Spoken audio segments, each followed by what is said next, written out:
And as you know, I'm not a government official. I'm not eligible for government funding. I was worried about traveling in that economy class. So when I talked to the Deputy Speaker who invited me, she assured me that she would ensure that I get a business class ticket. Democratic Party President Nobert Mao is among the last Ugandan delegation that saw the late former Speaker of Parliament Jacob Oulanyah in Seattle, USA. When we arrived, we dropped our bags at the hotel and immediately went to the hospital. We were ushered into Jacob's room on the intensive care floor. Before we entered the room, the Minister of Health had told us we should prepare ourselves to see Jacob like we had never seen him before. She told us, the man you are going to see is not the Jacob you know. He has lost a lot of weight and he is very ill. So we were prepared, but not as much. Jacob Oulanyah was admitted at Fred Hutch Cancer Research Institute, where Mao was among the few Ugandans that saw Oulanyah on the hospital bed before he passed on. He was not on oxygen. He was breathing normally. He was, of course, in the intensive care unit. We tried to call his name. He could open his eyes once in a while and see us, and I could see that he recognized us. And when he recognized us, his face became very sad. It was like he was telling himself, this is goodbye. And tears were streaming out of the corner of his eyes. The team led by the Deputy Speaker of Parliament by then, Anita Mao, had a chat with Oulanyah's medical attendants who shared with them a detailed treatment plan for the late Speaker of Parliament. They thought that maybe if they got one of his siblings, they could harvest his cells. And if he's genetically compatible with Jacob's genes, then they could modify probably his brother's blood cells and then reintroduce them into Jacob's bloodstream so that they can fight the cancer.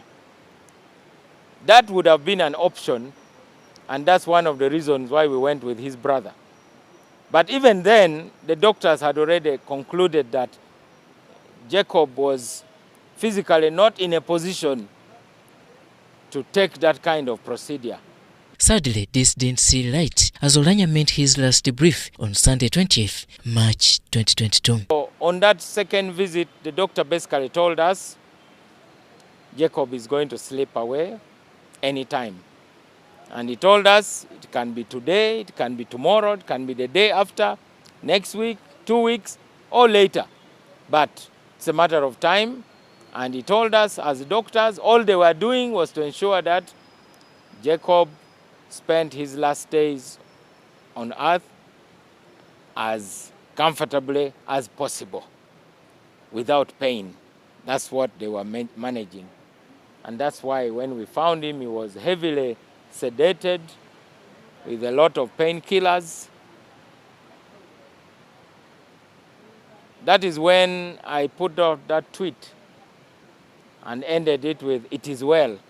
And everybody was interpreting it in their own way. Mao, also who has closely worked with the late Oulanyah since the university days, says he kept his health a private matter. The level, he never even ever told me he had cancer. But I knew that because of the severe beating he got on the 10th of December 1990 in Makerere when we were on strike as students. He was our speaker, remember? And I was the guild president. And the police came to disperse an assembly of students. And 2 students were killed, shot by the police.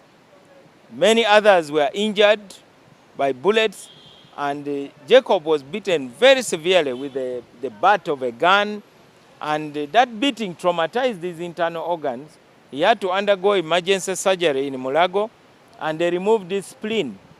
Remember, the spleen is one of the organs that really helps to purify the body. Nobert Mao also dismisses the current social media talk that the speaker could have been poisoned, saying that this is far-stretched. The poison talk should not turn our country into a state of fear, where people will even fear now to go to a TV station and drink water. Next time I come to NTV, I'll be looking very suspiciously at the bottle of mineral water. We can't have a country like that. So I really think we must confront those issues and try to build a political system where we can disagree without being disagreeable. Last evening, President Yoweri Kaguta Museveni warned those speculating about the speaker's death. Actually, we are going to go for them because I have heard some people saying that, oh, some people killed Oulanyah. Oulanyah was killed. The police are going to come and say, okay, you tell us, you seem to have some information. Oh, yes, because if you say because Oulanyah did not die in a private home. He died in a highly reputable hospital. And before that, he was in another big hospital in Dubai. And before that, he was in our hospitals here, including the Cancer Institute. Everything is there. Robert Onyango, UBC News. In another big hospital in